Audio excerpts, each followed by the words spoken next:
Chapter 17. Moonlight Visit. The house was small, the kind of place you'd pass without a second glance. Perfect for anyone trying to avoid attention.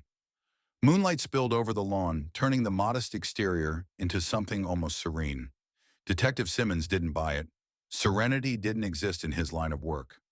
He stepped out of his car, adjusting his jacket with the deliberate care of someone who knew every move was being watched, even if he couldn't see the eyes just yet. The neighborhood was quiet, unnervingly so.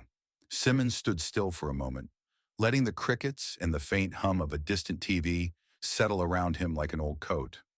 Then he moved to the door, his knock firm and decisive, the kind that made people straighten their spines before opening up. It didn't take long. The door swung open to reveal Leilani, poised like she'd been expecting him. Maybe she had. Her eyes flicked over him, calm and guarded, a faint curiosity lurking behind the politeness she wore like armor. "Can I help you?" she asked, her tone crisp, as if he'd interrupted something important. Simmons held up his badge. Not too close, not too far, just enough for her to see the weight of it. "Detective Simmons, ma'am. Metro Police. I'm looking for Cody Steele." Her face didn't flinch.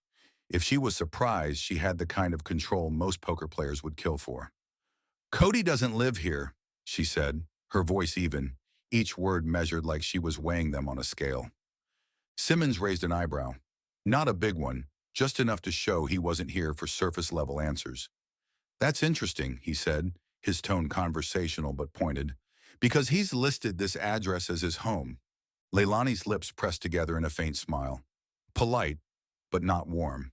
"He used this address once, a long time ago, when he was between places." Simmons nodded like that made perfect sense, but his eyes narrowed ever so slightly. "Have you seen Cody recently?" "No." The reply came quick, clean, no hesitation. She was good. "You have any idea where he might be?" he pressed, letting his gaze linger just a moment longer than necessary. Her expression didn't shift. "We've been estranged for years. He shows up every now and then, but I don't keep track of him." Simmons let the silence stretch, just enough to make most people squirm. Leilani didn't.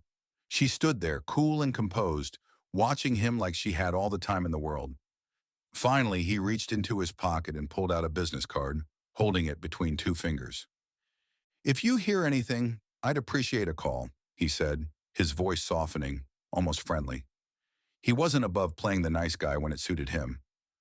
Leilani took the card, her movements smooth and deliberate, like she was handling something fragile. "Of course," she said, her tone carrying the faintest hint of finality. "I'll let you know if I hear anything." "Thank you for your time," Simmons replied, giving her a small nod. "Have a good night." He turned and walked back to his car, his steps unhurried. He could feel her eyes on him as he climbed in and pulled away. He glanced in the rearview mirror, catching one last glimpse of the house, its dark windows staring back at him like empty eyes.